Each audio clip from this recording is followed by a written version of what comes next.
Press club के इस चुनाव में कुल 447 मतदाताओं में से 377 पत्रकारों ने मतदान किया। 4 पदों के लिए कुल 11 प्रत्याशी मैदान में थे। बिलासपुर प्रेस क्लब के चुनाव में आशीर्वाद पैनल की हुई ऐतिहासिक जीत, इरशाद अली बने अध्यक्ष। प्रेस क्लब के चुनाव कराने के लिए हमें सड़क पर धरना देना पड़ा, इरशाद अली। आवासहीन पत्रकारों को मिलेगी जमीन, इरशाद अली। आशीर्वाद पैनल के सभी 6 प्रत्याशी पूर्ण बहुमत से जीते। नवनिर्वाचित पदाधिकारी का प्रेस क्लब में हुआ अतिशी स्वागत, पत्रकारों में उत्साह। बिलासपुर प्रेस क्लब 2023 का चुनाव गुरुवार को दोपहर 12 बजे से देर शाम तक ही ईदगाह चौक प्रेस भवन में संपन्न हुआ, जिसके लिए दोपहर 12 बजे से ही प्रेस भवन में गहमा गहमी का माहौल देर शाम तक बना रहा। मतदाता दोपहर 12 बजे से शाम 6 बजे तक लंबी कतारों में लगकर अपने वोटों का प्रयोग करते रहे। शाम को तेज बारिश के कारण देर शाम 6 बजे तक मतदान चलता रहा, जिस कारण वोटों की गिनती व परिणाम आने में 8 बज गए। बिलासपुर प्रेस क्लब 2023 का चुनाव गुरुवार को दोपहर 12 बजे से देर शाम तक ईदगाह चौक प्रेस भवन में संपन्न हुआ, जिसके लिए दोपहर 12 बजे से ही प्रेस भवन में गहमा गहमी का माहौल देर शाम तक बना रहा। मतदाता दोपहर 12 बजे से शाम 6 बजे तक लंबी कतारों में लगकर अपने वोटों का प्रयोग करते रहे।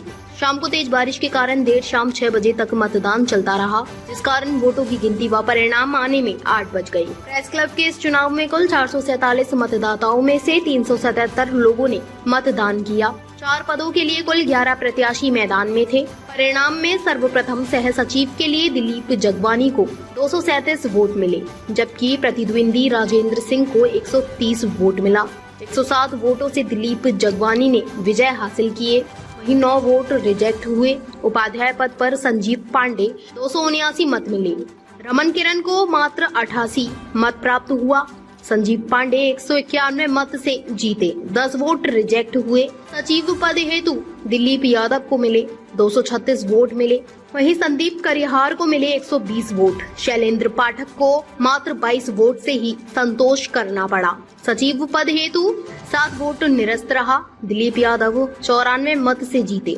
अध्यक्ष पद पर आशीर्वाद पैनल के इरशाद अली को मिले 248 वोट। जयक्रांति तिवारी को मिले 58 वोट। मनोज दुबे को मिले 1 वोट। निर्मल मानिक को मिले 64 वोट, जबकि वोट निरस्त 6 हुए। जीत का अंतर 184 वोटों का रहा।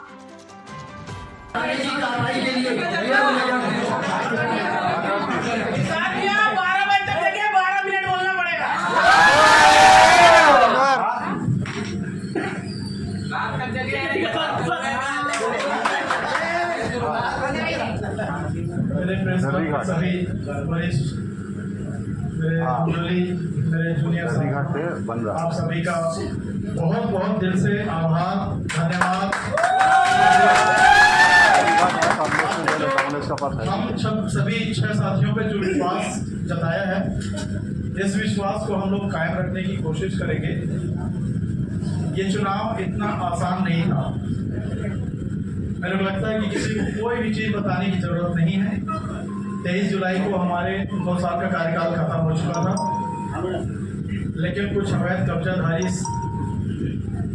लालची लोगों के कारण ये प्रेस क्लब खाली नहीं हो रहा था और समय पे चुनाव नहीं हो रहा था। मुझे अच्छे से याद है, इस प्रेस क्लब की गौरवशाली परंपरा वर्षों से रही है कि समय पे चुनाव हो और सभी साथियों को चुनाव लड़कर पदाधिकारी बनने का मौका मिलेगा। लेकिन बीती हुई कार्यकारिणी जिसमें मैं भी था, वो नहीं चाहते थे कि चुनाव हो।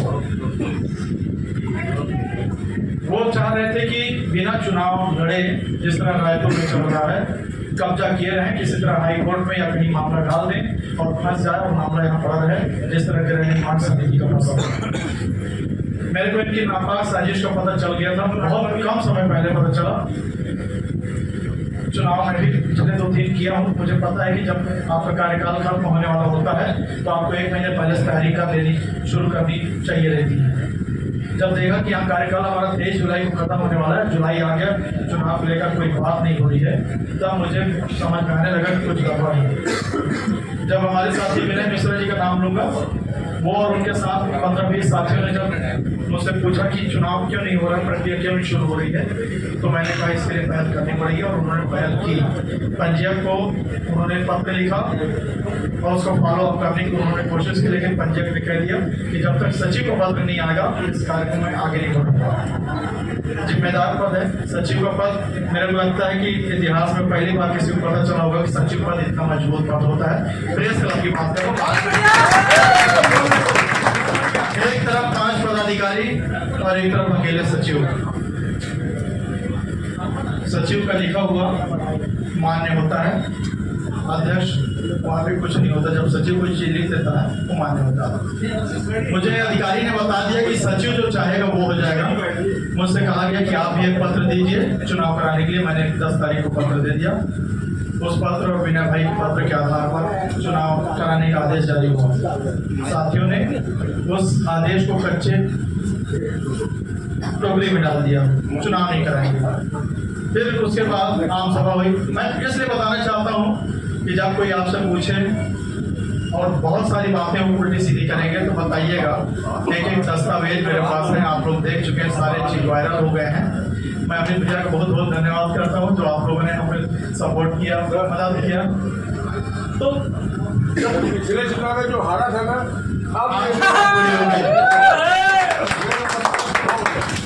आम सभा में आप निर्णय लेते हैं कि 3 दिन के अंदर चुनाव कराएंगे और बेईमानी कर जा रहे हैं, चुनाव नहीं करा रहे। फिर अधिकारी फिर बोलता है कि फिर चुनाव कराइए, आदेश जारी करता है कि 31 अगस्त तक आपको चुनाव कराना है। उसके बाद भी आप बेईमान लोग चुनाव नहीं कराते हैं। 31 अगस्त के बाद अगर मुझे जिम्मेदारी दी जा रही है तो मुझसे जिम्मेदारी छीनने के लिए आप हाईकोर्ट चले जा रहे हैं। अभी तक हम लोग रिपोर्टिंग करने हाईकोर्ट जाते थे, लेकिन पहली बार पक्षकार बन के हाईकोर्ट गए। जीवन में पहला कटु अनुभव रहा कि हाईकोर्ट में पक्षकार बन के खड़े हुए और वहां जवाब दिए। पहले ही अनुभव से हमको लगने लगा कि हम सच्चाई की लड़ाई लड़ रहे हैं, परेशान हो रहे हैं, लेकिन जीत हमारी होगी। हाईकोर्ट ने जो डायरेक्शन दिया कि 7 दिन के अंदर आप अपील में जाइए, यहाँ आने की जरूरत नहीं है, और उनको वापस अपील कर दिए और 10 दिन का स्टे दे दिए। 10 दिन का स्टे भी हमको बहुत दुख दिया, लेकिन हमको मालूम था कि सबसे परेशान हो सकता है, मगर हार नहीं सकता। हाईकोर्ट के बाद वो रजिस्ट्रार के पास गया। रजिस्ट्रार में मैंने कैविएट लगाया। एक अच्छी चीज सीखा मैंने कि जब मेरी गिरण निर्माण सोसाइटी को इन्होंने स्टे किया तो बहुत कुछ सीख मिली थी मुझे। जहाँ जहाँ जाते थे मैं वहाँ कैविएट लगा देता था कि कोई भी आदेश करने से पहले साहब मुझे सुन लीजिए, उसके बाद कोई आदेश करिए। हाईकोर्ट ने तो सीधे स्टे नहीं दिया, रजिस्ट्रार ने सीधे स्टे नहीं दिया। रजिस्ट्रार साहब पहली सुनवाई से असंतुष्ट हुए और 14 तारीख की पेशी दिया। हमको लगने लगा कि कुछ अच्छा होने वाला है, लेकिन हाई कोर्ट के स्टे का टाइम खत्म हो गया था। फिर हमने 9 तारीख से चुनाव की घोषणा करा दी। इस बीच इतने षड्यंत्र, इतने साजिश सब होते रहे। बाहर में इस दीवार में बहुत सारी मेरे खिलाफ नोटिस चिपकी हुई हैं। बहुत सारे नियम कायदे कानून के अनजान लोगों की नोटिस यहाँ पे आप देख सकते हैं। जब रजिस्ट्रार ने भी इनको भगा दिया कि आपको चुनाव कराना ही पड़ेगा, फिर ये घूम फिर के हाईकोर्ट चले आए। कल जो कुछ हाईकोर्ट में हुआ किसी को बताने की जरूरत नहीं है, जस्ट आपका वीडियो। आज हम लोग 6 प्रत्याशी प्रचंड मतों से जीत कर आए हैं। ये सत्य की जीत है। पिछले काफ़ी दिनों से चुनाव नहीं हो रहे थे, उसके लिए हमको सड़क में धरना देकर अधिकारियों से मांग करने के बाद हाई कोर्ट की लड़ाई लड़नी पड़ी, पंजीयक की लड़ाई लड़नी पड़ी, उसके बाद दोबारा फिर हाई कोर्ट की लड़ाई लड़नी पड़ी। वो लोग चाहते ही नहीं थे कि चुनाव हो, वो अवैध रूप से यहाँ बैठे रहना चाहते थे, लेकिन सत्य परेशान हुआ, लेकिन पराजित नहीं हुआ। ये हम लोग जैसा सुनते आए हैं और आज जिस तरह का प्यार स्नेह सारे सदस्यों का मिला है, हम उनके उम्मीदों पर कामयाब होने की कोशिश करेंगे। सभी 6 पदाधिकारी और सहित वरिष्ठ जनों को साथ लेकर हम शासन से, प्रशासन से मांग करेंगे कि आप लोगों की उम्मीदें पूरी हो, आप लोगों का आवाज़ का सपना पूरा हो। इसके अलावा जो और पत्रकारों की जो अनेक समस्याएं होती हैं, उन समस्याओं को दूर करने का हम प्रयास करेंगे। ताज़ा खबरों से जुड़े रहने के लिए हमारे चैनल को सब्सक्राइब करें और बेल आइकन को दबाना ना भूलें, ताकि हर खबर की नोटिफिकेशन आपको मिलती रहे।